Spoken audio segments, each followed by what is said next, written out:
ഞാൻ എങ്ങനെ ഈ ചാനൽ വന്ന് വിട്ടത് ഓർമ്മയുണ്ടോ? ചാനൽ എങ്ങനെയാണ് ചേട്ടൻ വിട്ടത്? അത് ശരി, അതെങ്ങനെയാണ് വന്ന് വിട്ടത്? കൃത്യമായി ഓർക്കുന്നില്ല. അഭിഷേക് ഒന്നുമില്ല, ഈ സാപ്പിട്ടതാ മോന് എസ്കേപ്പ് ഫ്രം മക്ക. ഇല്ല അഭിഷേക്, കാണാൻ അവൾ പോയ സ്റ്റുഡന്റ് ആണ് അവിടെ.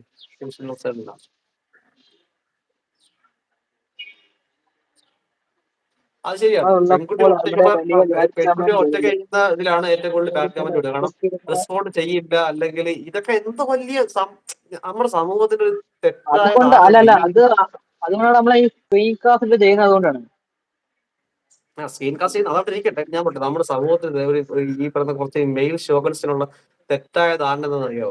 ഈ ബാഡ് കമന്റ്സും അതുപോലെ അല്ലെങ്കിൽ ഈ പെൺകുട്ടികളെ പേടിപ്പിക്കാൻ വേണ്ടിയിട്ടുള്ള എന്തെങ്കിലും പറയുന്നത് എന്തോ ഇല്ല ആളെ കാര്യമാണോ, അല്ലെങ്കിൽ എന്തോ ഞാനെന്തോ വലുത് ചെയ്ത് എന്നുള്ള ചിന്താഗതിയാണ് ഓരോ ടീം.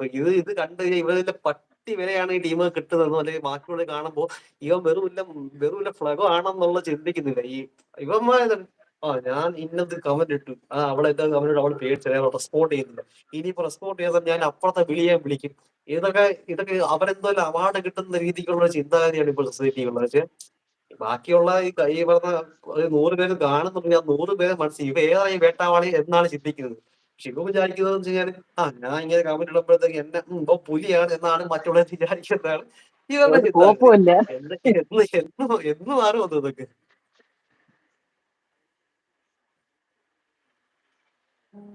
ഓക്കെ. ഒരിക്കൽ രാധിക സ്ക്രോൾ ചെയ്ത് പോയപ്പോഴത്തേക്ക് ചോദ്യം നമ്മുടെ കുസൃതി ചോദ്യ സെക്ഷൻ നടന്നുകൊണ്ടിരിക്കുകയായിരുന്നു. അപ്പൊ അത് കണ്ടപ്പോ ഇഷ്ടപ്പെട്ടു, അങ്ങനെ വന്നതാണ് രാധിക പറയുന്നത്. ഓക്കെ അഭിഷേക്, നീ നമ്മുടെ തൊട്ട് നമ്മളൊരു മുകളിൽ ചെറുക്കനോട് വരാനുണ്ട്. കമന്റ് ചെയ്ത് അതെ അഭിഷേക്, നീ നമ്മുടെ തൊട്ട് മുകളിൽ ഞാൻ കമന്റ് രാധിക കൃഷ്ണൻ എന്ന ചാനൽ സബ്സ്ക്രൈബ് ചെയ്യുക. അവരുടെ ലൈവിൽ നീ ചെന്ന് കഴിഞ്ഞാല് നല്ല രസമാണ്. നമുക്ക് ഇല്ലാത്ത തെറി ഒത്തവും നമുക്ക് അത് കാണാനും കേൾക്കാൻ സാധിക്കും കേട്ടോ.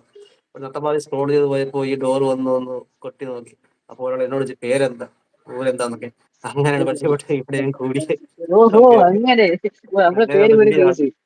അതെ, നീ ആരാണ്, പക്ഷെ നിനക്ക് എന്ത് നമ്മളന്ന് കേൾക്കണം? കുസൃതിയല്ലേ ചോദിച്ചത്? ചാരു വന്നപ്പോഴത്തേക്ക് എനിക്ക് വന്ന ചോദ്യ സെക്ഷൻ അല്ലായിരുന്നു. രാധിക വന്നപ്പോഴത്തേക്ക് ഇല്ല, സുപ്രീം കോടതി വന്ന സമയത്താണ് രാധിക അല്ല, വന്നത്. അന്ന് ചാരുവൻ സമയം നമ്മൾ മാത്രമുള്ളായിരുന്നു.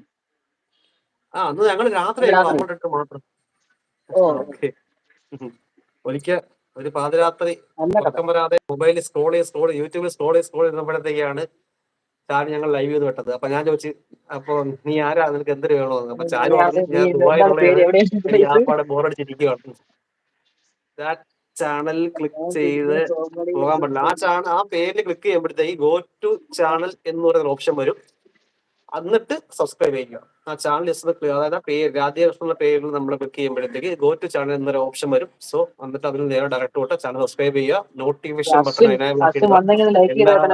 എല്ലാ ദിവസവും രാവിലെ 10 മണിക്ക് ലൈവ് ഉണ്ടാവും. കാണുക, സംതൃപ്തനാവുക. അഭിഷേക് അശ്വനും ഒന്ന് ലൈക്ക് ചെയ്തു. ഓക്കെ. രാധികയുടെ ലൈവ് ഞാൻ കുറെ കണ്ടിട്ടുണ്ട്. Hi Ashwin, welcome. ഓ വൈകുന്നേരം ഡബിൾ ടാബ് ലൈക്ക് ചെയ്യണേ. അഭിഷേക് അശ്വിനൊക്കെ ലൈക്ക് ചെയ്തിട്ട് തന്നെയാണ് ഇരിക്കുന്നത്. പണിയെടുക്കട്ടെ പാവം. Thank you. അപ്പൊ ചാരു, നിനക്ക് 12 മണിക്കൂർ കൂടുതൽ ഡ്യൂട്ടി ഉണ്ട്, എനിക്ക് അറിയാവുന്നതാണ്. അത്രയ്ക്ക് വേണം. അതെ നമ്മൾ വരുമ്പോഴെല്ലാം ഡ്യൂട്ടി നിൽക്കുന്ന പറയുന്നത്. രാവിലെ ആവുമ്പോ ഡ്യൂട്ടിക്ക്, രാത്രി ആവുമ്പോ ഡ്യൂട്ടിക്ക്. ഞാൻ എന്റെ ചാനലിൽ വരുന്ന പുതിയ സബ്സ്ക്രൈബേഴ്സിനെ, അതുപോലെ നമ്മളെ സ്ഥിരം ഈ പറഞ്ഞ നമ്മൾ സ്ഥിരം വന്നോണ്ടിരിക്കുക എല്ലായിടത്തും ഞാൻ പറയാറുണ്ട് രാധികയുടെ കാര്യം. പോയി ചാനലിൽ കാണണം എന്ന് ഞാൻ പറയാറുണ്ട്. ഞാൻ ചാനൽ ലിസ്റ്റ് പിൻ ചെയ്തേക്കാം. അതാകുമ്പോ വരുന്നവർക്ക് ഉള്ളതൊക്കെ ഗോ ടു ചാനൽ ഓപ്ഷൻ ഉള്ളു. അങ്ങനെ ഇല്ല ബ്രോ, എല്ലാവർക്കും പറ്റും ബ്രോ,